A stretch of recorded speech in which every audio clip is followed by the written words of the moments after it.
बहुत बहुत धन्यवाद। बैठ जाइए।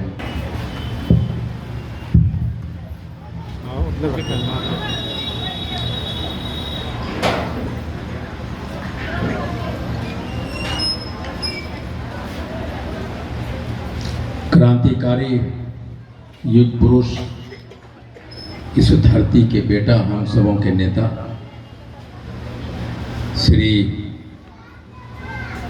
गवर्नर शर्मा जी के इस धरती को नमन करता हूँ। उन्हें उनके श्री चरणों में अभिनंदन वंदन प्रस्तुत करता हूँ।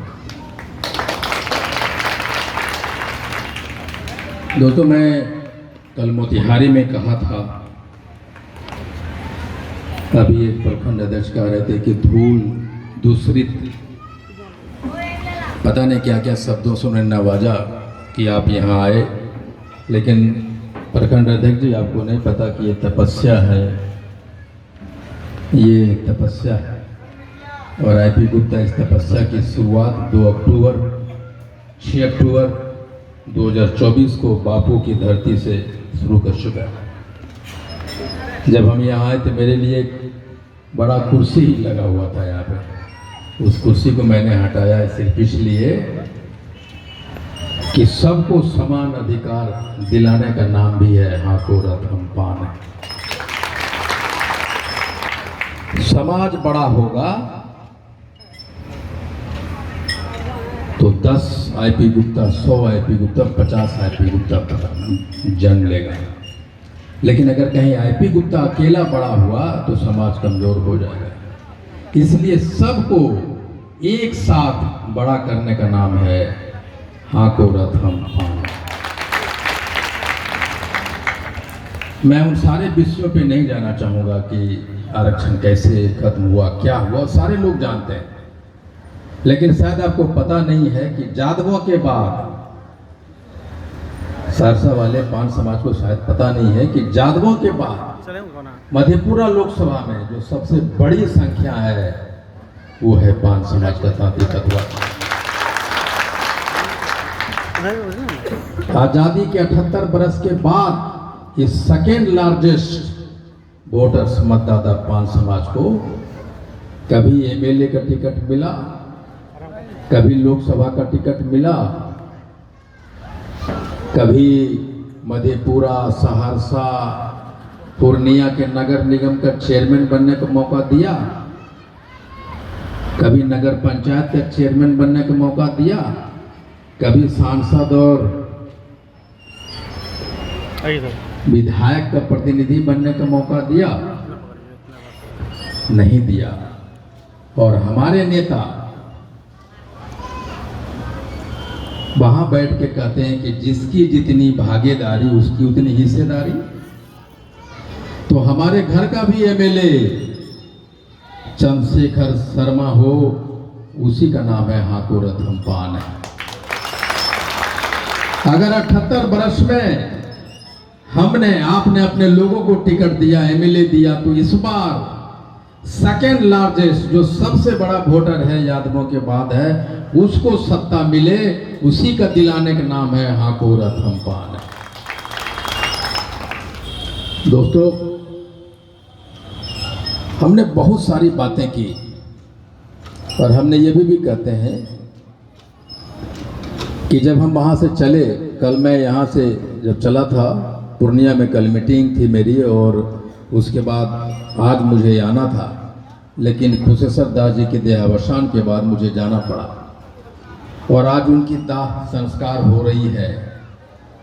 अभी किसी पल चालू होगा दरभंगा में, लेकिन मैंने चंद्रशेखर से कहा था कि ठीक है, मैं उनसे मिल के आता हूँ और फिर आपके पास आऊँगा। कुछ परंपराएं तोड़ने का भी नाम है हाको रथम पान। वो परंपरा क्या है? मैं अभी चंद्रशेखर की मजबूरियां समझ रहा था।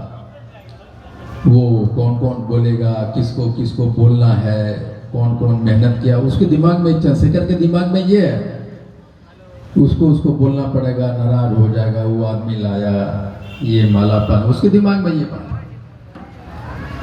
चंद्रशेखर डरा हुआ है कि भाई हमारा काज करता है, उसको सम्मान मिलना चाहिए। लेकिन मैं कहता हूँ आईपी गुप्ता 24 घंटा सुबह से कुछ खाया नहीं है, इसीलिए मैं भुंजा खा रहा था। अगर मैं भूखा हूँ और अगर मैं दिन रात सड़कों पे हूँ, हवाई जहाज पे हूँ, तो कोई एहसान नहीं कर रहा पान समाज के लिए। ये मैं अपना कर्ज है, मेरा दायित्व जो निभा रहा हूँ। इसलिए चंद्रशेखर, जो भी तुम्हारे लिए मदद किया है, तुमको यहाँ आया है, अगर उसको लगता है कि उसको सम्मान मिलना चाहिए, मंच पे वो होना चाहिए, तो वो तपस्या नहीं कर रहा है, वो हाको रथ पान का सारथी नहीं हो सकता है। हाको रथ का सारथी वही होगा जो आईपी गुप्ता के तरह अपना घर जलाएगा और राख उठाएगा और कहेगा कि हाको रथ पान है। मान सम्मान से ऊपर उठना होगा, सब कुछ लुटा देने का नाम है हाको रथ पान है। 78 बरस हो गए, 78 बरस हो गए, और आज आईपी गुप्ता को 78 बरस के बाद इस गांव में आके आवाज लगाना पड़ता है कि हाको रथ पान है, मेरी आरक्षण वापस दो। ये नौबत क्यों आया? कौन दोषी है इसके लिए? क्यों आईपी गुप्ता को, क्यों चंद्रशेखर को आज और गली गली में लड़के को कहना पड़ रहा है कि मेरा आरक्षण वापस दो? जिसको दरोगा, एसपी, डीएम बना हुआ किसी चेंबर का शोभा बढ़ाना चाहिए था, आज मेरे आगे आगे मोटरसाइकिल पे झंडा लहराता हुआ कर रहा है कि हाको रथ पान है, मुझे आरक्षण दो। कौन दोषी है इसके लिए? क्यों आज मुझे यहाँ आके ये कहना पड़ रहा है कि हाको रथ पान है? ये हम देख रहे हैं। मैं जब पहली बार सहरसा आया था as a activist, as a politician, तो श्याम सुंदर तांती का वो घर था, जब उसकी छुरी मार मार के गोद गोद के जान मार दिया था। मैं पहली बार आया था, तो उस समय भी मैंने देखा था कि वहाँ जो पान समाज की महिलाएं थे, ऐसा लगता था कि कितने दिन हो गए उन्होंने अपना साड़ी नहीं धोया था। और आज भी मैं जब आया हूँ कुर्दा में, तो 2% का परिवर्तन है।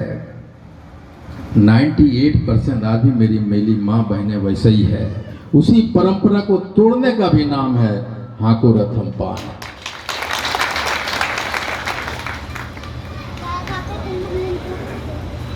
हत्या पर हत्या होता रहा सहरसा में। हम जो हमारी हत्या कर रहा है, हम उसको वोट दो देके नेता बना रहे हैं। हम इतने लाचार, इतने मजबूर किसने किया? अगर 1950 से अगर हम हैं, पान हैं, और अगर हम पान रहते तो हमारे यहाँ 200-300 IAS IPS होते, हजारों सीओ, दरोगा, बीडीओ, वासा के प्रशासनिक पदाधिकारी होते। और अगर वो होते तो किसी का माय का लाल था कि मेरी बहन को, मेरा बेटा को हत्या कर देगा, रेप कर देगा, किसी को औकात नहीं होती। तो कौन लोग हैं? अगर हम 1950 से SC होते तो आईपी गुप्ता कहीं नरेंद्र मोदी के कैबिनेट में मंत्री बना होता। आखिर आज 78 वर्षों में हमें इस हालात पे किसने लाया भाई? कौन है वो लोग? ये एक तरफ तो चारों पार्टियां हो, चाहे कांग्रेस हो, 1978 में जब बिल लाया, 1969 में जेपीसी के रिपोर्ट में, वो जेपीसी की रिपोर्ट में उसने माना कि तांती तत्वा पान है, और 3 बार बिल पास हुआ। 2002 में, 2012 में चमार को, धोबी को, डोम के साथ उनके उपनामों को जोड़ दिया गया, लेकिन हमें छोड़ दिया गया। क्यों? यानी जो हमारा सबसे पहला दुश्मन अगर कोई है, हमारे खिलाफ में अगर कोई काम किया है, 1972-12 के बाद भी कांग्रेस सरकार लगभग 40-50 बरस तक देश में राज की। अगर कांग्रेस चाहती तो हमें आरक्षण मिलते, हम भी मंत्री होते, यहाँ भी कोई MP MLA बैठा होता, DMS भी बैठा होता। तो सबसे पहला अगर हमें को हाशिए पे लाया, हमारे पीठ पे लात मारा, वो कांग्रेस की सरकार थी। दोस्तों, मैं कांग्रेस का नेता हूं, मैं कांग्रेस का नेता हूं, एक बड़े ओहदे पे हूं, लेकिन मैं कह रहा हूं कि कांग्रेस पहली सरकार थी जो हमें हाशिए पे लाया, मेरा पेट पे लात मारा और हमें आरक्षण नहीं दिया। 1990 में 92 में 3 महीने के लिए लालू जी ने दिया हमें। चिट्ठी निकलना चाहिए था, कार्मिक से निकल गया, कल्याण विभाग से चिट्ठी वापस हो गई। 15 साल तक राजद की सरकार थी और उनकी जुगलबंदी होती थी केंद्र की सरकार से। और अगर लालू जी चाहते तो 15 साल में हमें उस चिट्ठी को करेक्ट करवा सकते थे कि नहीं करवा सकते थे? क्यों नहीं कराया? तो हमको हमारा पेट में लात मारने दूसरा आदमी कौन है? वो राजद है। उसके बाद आया नीतीश जी, हमें 9 साल तक आरक्षण दिया और बदले में कितना बार झोला भर भर के वोट लिया हमसे नीतीश जी ने। और 9 साल के बाद पूर्णतः जो हम तांती तत्वा थे, पिछले थे, भूल गए कि हम तांती तत्वा, हम अपने आप को पूर्णतः पान कहने लगे। 9 साल एक लंबा अवधि होता है। 9 साल हम हो गए, पान हो गए।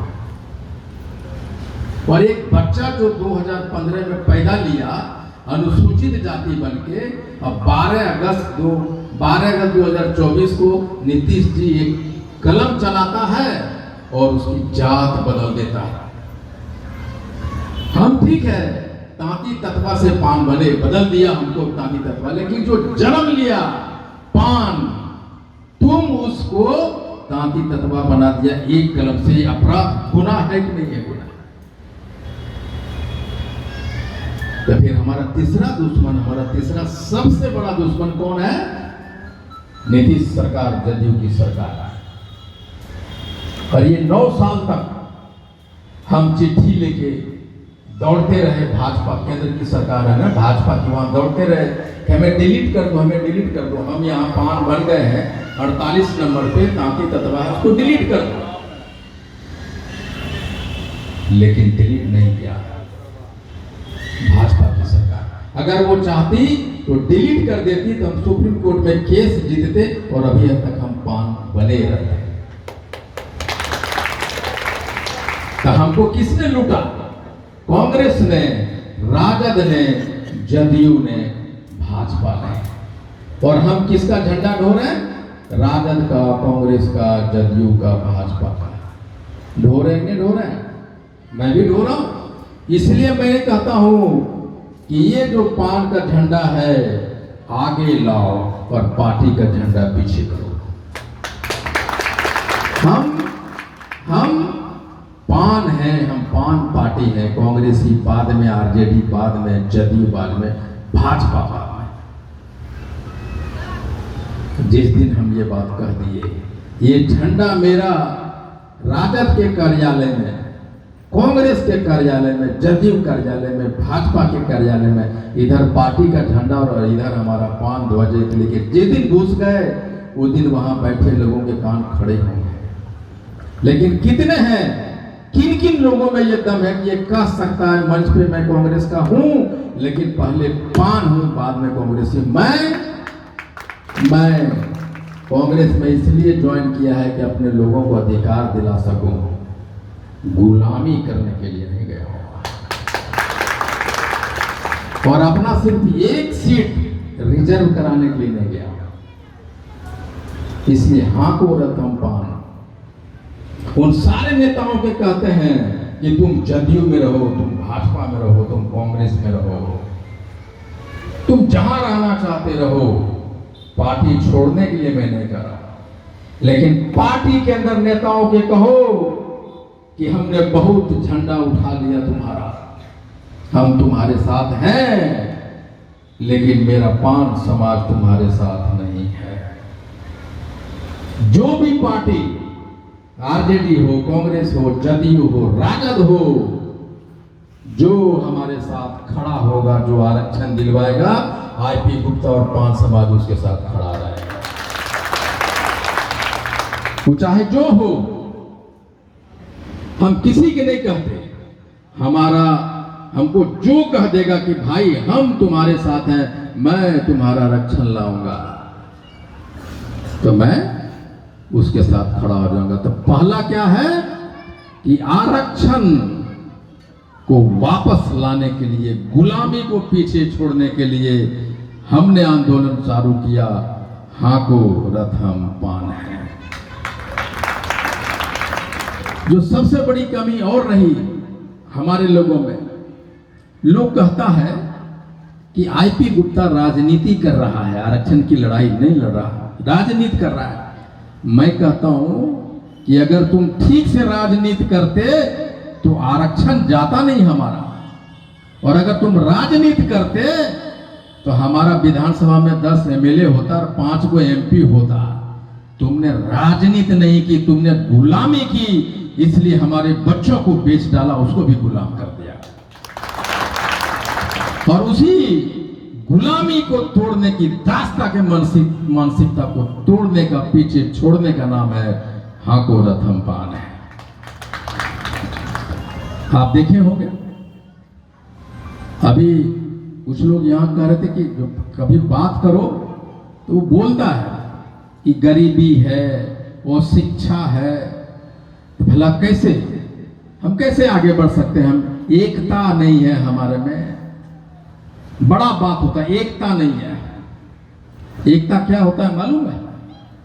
मोहल्ले में सब पान एकदम एकता में बैठा है, उधर से एक दूसरा जाति दबंग जाति आता है, 2 झापड़ मारता है, सब घर में डूब गया। वो किस बात का एकता?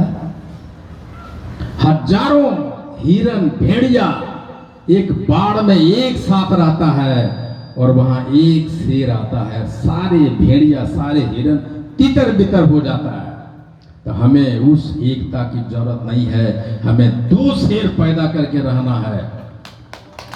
इसलिए एकता नहीं, हमें शेर चाहिए, नामर्द नहीं मर्द चाहिए, और नामर्द से मर्द बनाने का नाम है हाको रथम पान। काहे का एकता? किस बात का एकता? आप मुसहर को देखें, पान समाज से कम पढ़ा लिखा होता है मुसहर के नहीं? बताइए हाँ या ना? होता है। उसका घर द्वार भी नहीं है, उसके पास खाने के पैसे नहीं, मजदूर नहीं, एकता की नहीं। उसने गरीब मुसहर, बिना घर का मुसहर, बिना खाए पिए मुसहर, भूखे मुसहर, उसने मुख्यमंत्री बना दिया, एमएलए बना दिया, एमपी बना दिया, मंत्री बना दिया। तो एकता नहीं, जागरूकता की जरूरत है। जागरूकता, एकता की जरूरत नहीं है। यहां प्रॉब्लम है हमारे लोगों को, मेंटल ब्लॉकेज। एकता एकता काहे का एकता? रे नामर्दों का कोई एकता होता है? कमजोर लोगों का कोई एकता होता है? जागरूक हो जाओ। जिस दिन जागरूक हो गए तो फिर क्या होगा? पॉलिटिकल राजनीतिक जात हो जाओगे, यानी सरकारी जात हो जाओगे। और जिस दिन पॉलिटिकल जात हो गए, अपने लोगों के अलावा किसी का वोट नहीं दोगे और वो मंत्री और एमएलए बन जाएगा। इसलिए पॉलिटिकल जात बनाने का भी एक प्रक्रिया है और उसका नाम है हाको रथम पान। हम कहते हैं 50 बरस हो गया, वहां 5 को नेता है पटना में, 50 बरस से राजनीति कर रहा है। 5 नेता मात्र, 38 जिला, 5 नेता। आखिर ऐसा क्या बात हुआ कि 2 नेता मधेपुरा में, 2 नेता सहरसा में, 2 सुपौल में, 2 जम्मू में, दरभंगा में, ये 50 बरस में क्यों पैदा नहीं हुआ? कौन दोषी है उसका? क्यों यहाँ का नेता, यहाँ मधेपुरा का नेता मधेपुरा का लोग नहीं होगा? क्यों सहरसा का नेता सहरसा का लोग नहीं होगा? क्यों हमारे पास 38 नेता नहीं होंगे? इसलिए मैं कहता हूं कि डिसेंट्रलाइजेशन ऑफ लीडरशिप, विकेंद्रीकरण, नेता पैदा करो, लोकल नेता पैदा करो, और उसी का नाम है हाको रथम पान है। जब मैं उधर से आ रहा था तो मैंने चंद्रशेखर को देखा, 100 मोटरसाइकिल को लीड कर रहा था चंद्रशेखर। चंद्रशेखर में लीडरशिप है तब तो उतना आदमी को लीड कर पा रहा, अकेले नारा लगा रहा है हाँको रथ हम पान को। लीडरशिप है तो उसको कम मौका दोगे, कब पहुंचाओगे विधानसभा। इसलिए हमारे लीडरशिप के, जिसके अंदर में लीडरशिप है, उसको मौका दो, उसको पहुंचाओ। उसका नाम है हाँको रथ हम पान। ये सिर्फ आरक्षण वापसी की लड़ाई नहीं है। और अभी मात्र 28 दिन हुआ है हाँको रथ हम पान, और 28 दिन में हमने क्या क्या हिला दिया है आप लोगों को पता नहीं, मुझे मालूम है। 10 नवंबर को देश के 3-4 बड़े बड़े न्यूज चैनल कवर करने आ रहे हैं। उसका इम्पैक्ट है हाँको रथ हम पान का। 31 तारीख को मेरे घर पे वहां से चल के इंटरव्यू लेने आ रहा है आईपी गुप्ता का, उसका असर है हाँको रथ हम पान का। ये नौजवान लोग जिस तरह से मैं एनर्जी देख रहा था कि किस तरह चिल्ला रहा है कि हाँको रथ हम पान, मोटरसाइकिल की स्पीड है लेकिन वो कह रहा है कि हाँको रथ हम पान, मुझे मेरा आरक्षण वापस दो।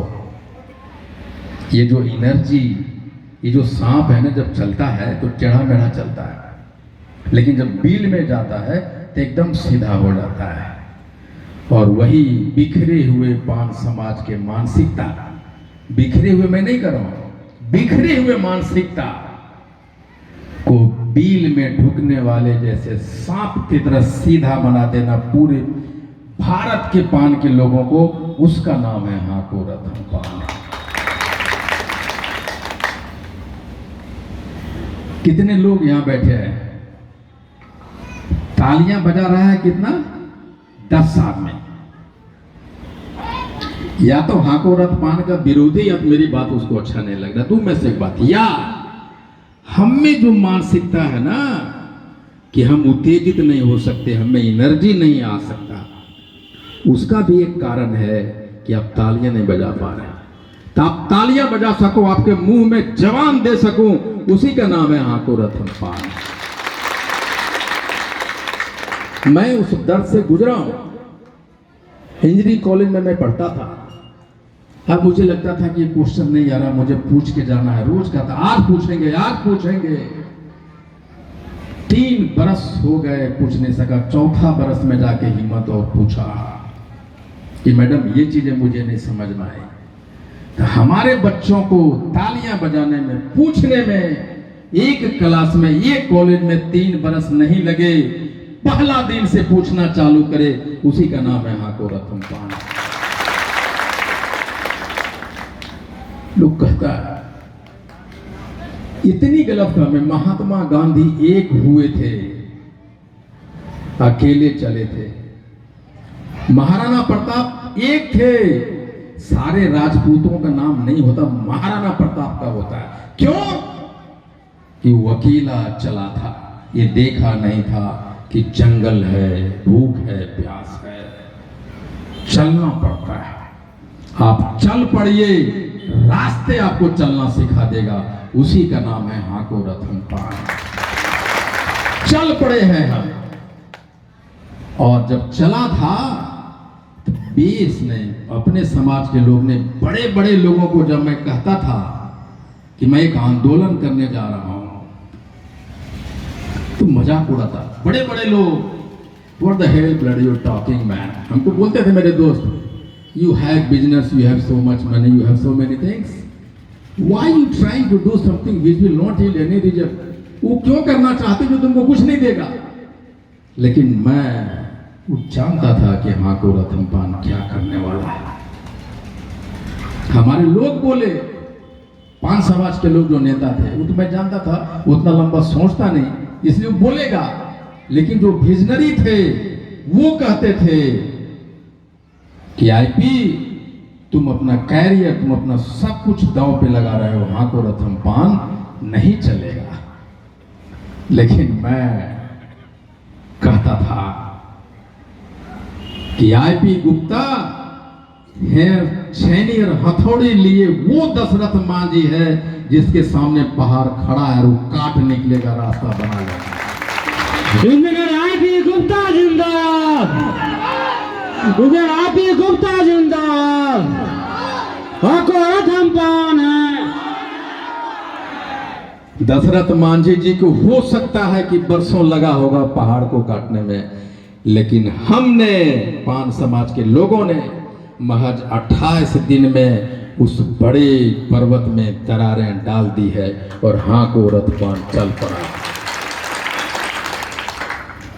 नहीं होगा। तुम क्या खा के पैदा हुआ जो ताती ततवा पान नहीं खाया? हम भी उसी माँ के कोख से पैदा हुए हैं। जो तुम कर सकता है वो ताती ततवा पान भी कर सकता है। लिख लो कहीं।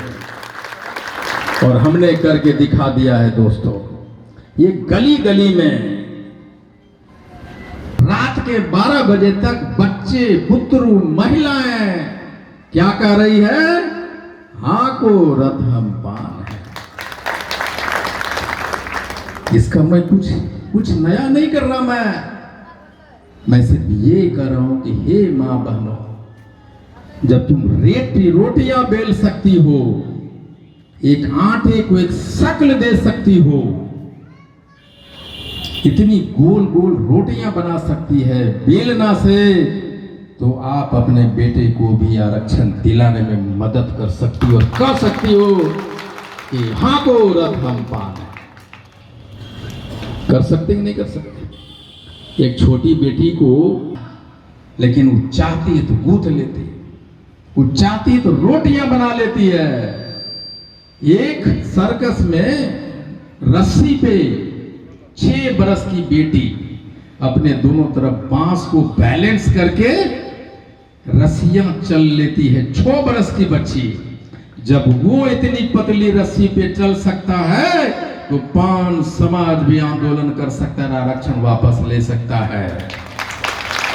और इसी का नाम है हाँ को रथ हम पान है। हमारी मां बहनें भी अपने पेट से वीर सपूत को पैदा कर सकती है। वैसा सपूत जो हजारों गोनर शर्मा जैसा सपूत हो, क्रांतिकारी हो, पैदा कर सकती हैं आप। और उसी पैदा करने का नाम है हाको रथ हम पान है। अगर आज 20 गोनर शर्मा होते तो आईपी गुप्ता को यहां सड़क पे दौड़ना पड़ता। वो गोनर शर्मा को स्पेशल फोन कॉल आता था कि आ जाओ सीएम हाउस, बैठो और हमको बताओ क्या चाहते हो। हाँ को रथ हम पान हर एक जिला में गोनर शर्मा आईपी गुप्ता पैदा करे और वहां बैठे सत्ता के लोग कहे, हे धरती पुत्र तुम आओ, बैठो मेरे साथ। और उसी धरती पुत्र को पैदा करने का नाम है हाँ को रथ हम पान।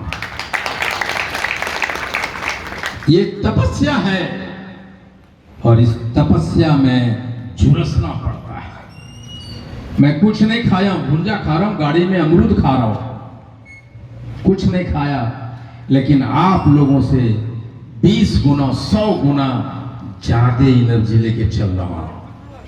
पता है क्यों? कि मैंने अपने सीने में आपके बेटे के आंसुओं को,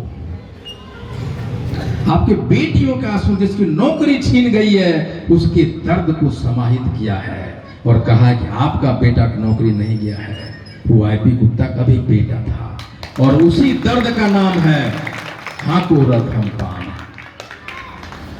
और मैं कह रहा हूं कि हाँ को रथ हम पान बिहार के सीमा को क्रॉस करते हुए, लांघते हुए झारखंड, यूपी, देश के कोने कोने में जाएगा। और जिस तरह से देश के बड़े न्यूज चैनल आ रहे हैं, उसी तरह विश्व के बड़े चैनल भी आएंगे और वो भी कहेंगे लिखो हाँ को रथ हम पान है। और वो दिन आ सकता है। मैं भी आपके जैसा हार्ड मार्क्स का एक आदमी हूं। फर्क क्या है आपके और हम में? फर्क ये है कि आईपी गुप्ता मौत को पीछे छोड़ा है। जो मौत को पीछे छोड़ दे उसको डर नहीं होता, वो मर्द होता है। एक चीज और है, मैं बड़ा सोचता हूं, हिमालय के एवरेस्ट पे चढ़ने वाला तेनसिंग शेरपा कौन था? वो मशीन नहीं था। अगर वो चढ़ सकता है तो पान समाज का एक एक बच्चा अगर चाहे तो एवरेस्ट पे चढ़ सकता है। नीतीश जी से अभी मैं अटल बिहारी वाजपेयी के बड़ा फैन हूं, उनकी कविताओं का अभी मैं पढ़ रहा था कि तुमसे जूझने का इरादा न था, इस मोड़ पे मिलेंगे उसका वादा न था। मैं नीतीश जी को, नरेंद्र मोदी कहना चाहता हूं कि तुमसे जूझने का इरादा न था, इस मोड़ पे मिलेंगे ऐसा वादा न था। लेकिन दोस्त, ये तो जरूर है कि मैं रहूं या ना रहूं, हाँ को रथ पान है वो रहेगा, और हर एक गली गली में और वो झंडा हटेगा। एकता की बात करते हैं, ये हमारा उंगली, ये हाथ, ये सब एक है, एक मिलके एकता हुआ है। लेकिन जिस दिन हमको यहाँ कैंसर हो जाएगा, हम हाथ को काटेंगे नहीं काटेंगे? काटेंगे ना। तो एकता का राग रोकने अलापने वाले, बुढ़ाते मानसिकता को बढ़ावा देने वाले, शरीर में कैंसर फैलाने वाले को हाथ काटने का भी नाम है हाँ को रथ पान है। तुम्हारा आईपी गुप्ता की हैसियत कुछ नहीं, पान समाज का हैसियत है तो आईपी गुप्ता का हैसियत है।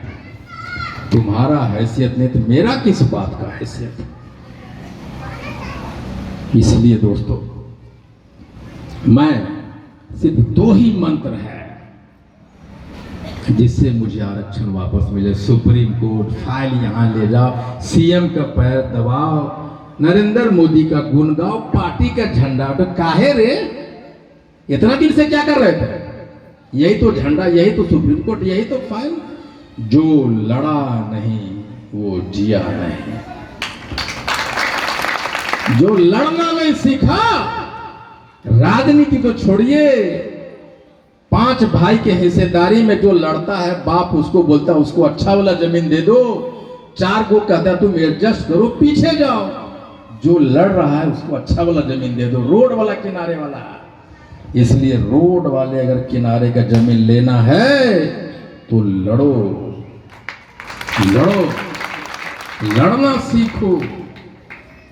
जिस दिन लड़ना नहीं सीखे, हमको बहुत लोग कहता है कि तुम्हारा हैसियत क्या, तुम किसको किसको चैलेंज कर रहे हो, किसको किसका नाम लेके दुत्कार रहा उसको। मैं कहता हूं कि आईपी गुप्ता वो शख्स का नाम है जो सोचता है अगर लड़ना है तो अपने से 1000 गुना ताकतवर से लड़ो।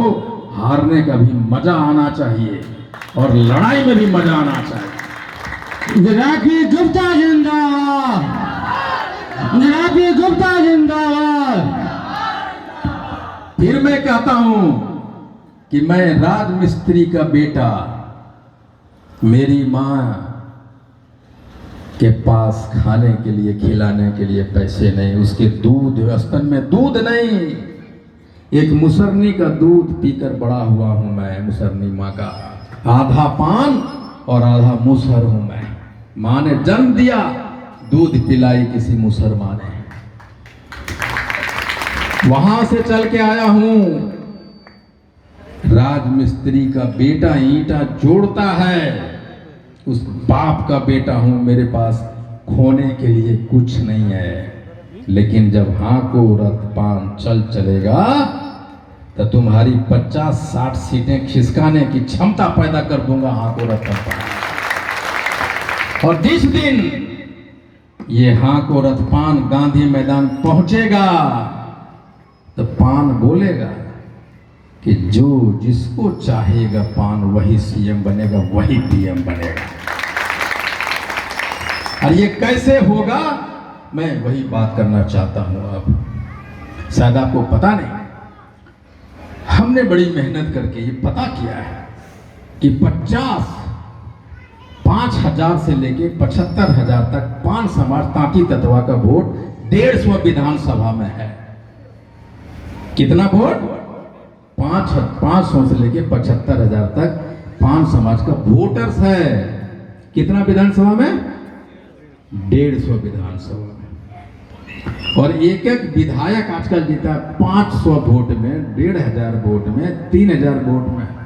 और मैं 5-6 में बना दूंगा कि जो मंत्री बना बैठा है अलग अलग पार्टी में, वो कहाँ जीता है? कोई जीता है 800 से, कोई जीता है 2,500 से, कोई जीता है 3,500 से।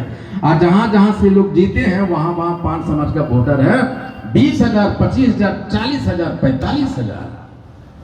तो बाबू 150 बार तो छोड़ो, 50 सीट भी खिसका दिए ना इधर से उधर, तो तुम सीएम नहीं रहोगे, पीएम नहीं बनोगे। और उसी कैपेसिटी को डेवलप करने का नाम है हाँ को रथम पान। करना क्या? वोटिंग कैपेसिटी और वोटिंग पैटर्न को बस लागू कर देना है, और सांप की तरह बिल में घुसना है कि एक तरफ जा रहा है, कोई पार्टी नहीं। हमारा कौन पार्टी? पान पार्टी। और एक बात और मैं कहता हूं, हाँ को रथम पान में, कि भूमिहार बन जाओ, अवसरवादी बनो। भूमिहार जैसे बाज का नजर रखो, देखो कि कहां अवसर मुझे मिल सकता है, वहां चले जाओ। मतलब अगर हमको राजद वोट टिकट दे देगा 5 गो, तो हम पूरा पान समाज 5 टिकट को जिताएंगे राजद वाले, चाहे जिस पार्टी में रहे। कांग्रेस को अगर देता है 2 टिकट, तो चाहे जिस पार्टी में रहो अपने एमएलए को जिताओ। भाजपा देता है तो भाजपा को जिताओ, जदयू देता है तो जदयू वाले जिताओ। मतलब अवसरवादी हो जाओ, पान बन जाओ, किसी पार्टी में रहो। मतलब क्या हुआ इसका? मतलब ये हुआ कि जहां से एमएलए बनना है बनो बाबू, लेकिन पान बनो, एमएलए बन के चलो।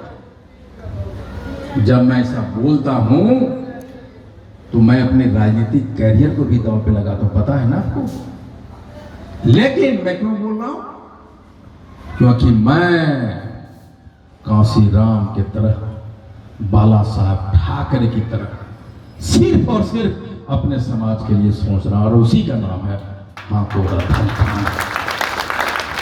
हम सिद्धांतवादी बने रहे हैं और हम क्या कह रहे हैं, ठीक है ये चंद्रशेखर को टिकट मिल रहा है, उसको आके रामायण महाभारत पढ़ा के कि भाई इस बार तुम बैठ जाओ, अगले बार से तुम आना। काहे रे? अगले बार से तुम का है ना, हम नहीं बैठेंगे, यही है, इसी बार लड़ेंगे। तुमको बैठना तो बैठो, और इसी जड़ता को लाने का नाम है हाँ को रथम। हाँ, कैसे होगा? और ये महज 2 दिन में हो सकता है, 2 दिन में आरक्षण वापस आ सकता है। कैसे होगा? अब वो 2 दिन कौन है? एक दिन है सहरसा 15/12/2024। अगर आप लोग अपने घर का सब कुछ छोड़ छाड़ के 78 बरस से आपने अपनी जिंदगी को क्या मांगा, क्या खैम गुजार दिया, अगर आप अपने बच्चे का भविष्य चाहते हैं, एक दिन आप आइए सहरसा, मात्र एक दिन। और जिस दिन पटेल का मैदान अगर हम पान समाज से पाट दिए, तो दिन पाटेंगे सहरसा में, और नींद उड़ेगी नरेंद्र मोदी को और नीतीश कुमार जी को, राहुल गांधी को, लालू जी को। बोलेंगे भाई कौन है, कौन कहां से आ गया इतना, किधर है चंद्रशेखर, किधर है आईपी गुप्ता, किधर है फलना, खोजो उसको। इससे पहले कि जदयू वाला उसको टिकट दे दे, इससे पहले कांग्रेस ले ले, जल्दी चल यार उसके पास चल। ये संभव हो सकता है। और दूसरा दिन जो सबसे बड़ी लड़ाई है दोस्तों, और आखिरी लड़ाई हमारे ख्याल से, वो है गांधी मैदान। गांधी मैदान में अगर हम 10 लाख, अभी हमको कल ही कह रहा था एक एग्जीक्यूटिव इंजीनियर हमारा दोस्त है, तो बोला रहे आप 50,000 1 लाख भी आदमी गांधी मैदान में ला दिए ना तो तुम नेता बन गए। तो गांधी में बोला यार 50 लाख 1,000 ये तो मैं बापू सभागार में लेके चला गया। मैं गांधी मैदान भरूंगा, मैं जेपी आंदोलन को पीछे छोड़ूंगा, मैं नरेंद्र मोदी के रैली को पीछे छोड़ूंगा, मैं लालू यादव के रैली के पीछे छोड़ूंगा और 10 लाख आदमी लेके चलूंगा गांधी मैदान में। और हर एक आदमी बनेगा उस दिन आईपी गुप्ता। अभी मैं वीडियो देख रहा था मोतिहारी में, कोई कह रहा है कि 10 लाख को आईपी गुप्ता छोटा कर दिया, 25 लाख आदमी लेके जाएंगे। एक बूढ़ा आदमी कह रहा है कि मैं अपने बहू बेटी परिवार सबको लेके जाऊंगा गांधी मैदान, कहूंगा कि हाँ को रथम पाना। ये संभव हो सकता है। कैसे संभव होगा? सिर्फ 2 दिन अपना खा क्या, पैसा नहीं है तो पैदल चलिए, 3 दिन पहले पैदल चलिए और अपने पैर को बनाइए हाको रथम पान का रथ। बस में जगह नहीं है तो मोटरसाइकिल लेके चलिए और कहिए यही मोटरसाइकिल मेरा रथ है हाको रथम पान का। ट्रेन है तो चलिए। और जिस दिन 10 लाख पान समाज का भीड़ होगा, नरेंद्र मोदी जी चार्टर फ्लाइट लेंगे और कहेंगे कि चलो आरक्षण झोला में लेके खोजो आईपी गुप्ता और पान समाज के लोग का उसको आरक्षण वापस दो। क्यों ऐसा कहेगा? जब नरेंद्र मोदी जी आए तो जो भीड़ जुटा उसमें भाजपा का भीड़ था, सभी जातियों का भीड़, जादव भूमियार राजपूत ततवा पासवान सब था। लालू जी का जब आया तेल पिलावल लाठी, उसमें भी राजद का सभी जातियों का था। लेकिन अगर खाली सिर्फ पान समाज का 10 लाख जाता है तो समझते इसका मतलब लगभग 1 करोड़ का भीड़ हुआ सारे पार्टियों को मिला के। लिए तो सबसे बड़ी भीड़ होगी कि नहीं, सबसे बड़ा आंदोलन होगा कि नहीं होगा। और मैं चाहता सिर्फ एक दिन, अगर एक दिन 78 बरस को पीछे छोड़ के अगर आप इतने सारे लोग हम लोग जमा हो गए, 1 सप्ताह के अंदर अंदर आपका आरक्षण वापस मिलेगा, यही गारंटी है हाको रथम। इसलिए मैं यहाँ से वापस जाना चाहूँगा, भूखा हूँ। कल मेरी हवाई जहाज है बम्बई का, बम्बई में कुछ काम है, फिर वहाँ से मैं दरभंगा तीसरा दिन लैंड करूँगा और इसकी तैयारी का एक समीक्षा करेंगे दरभंगा में। इसलिए कितने लोग हैं जो गांधी मैदान को नहीं जाना चाहेंगे? हाथ उठाइए। यही अंतर है, यही फर्क को हमारे भारत में बड़ा, तबीयत से गाली दीजिए तैयो ताली बजाता है, क्या गाली दिया है यार। और बिना तबीयत का राम राम भी बोलिए तो कोई सुनता नहीं, कोई ताली नहीं बजाता राम नाम। इसलिए डिसाइसिव बनने का, निर्णायक बनने का, आईपी गुप्ता गलत है तो चेहरे पे आईपी गुप्ता को भी गलत बोलने का क्षमता पैदा करना भी हाको रथम पान है। बहुत बहुत धन्यवाद, थैंक यू वेरी मच।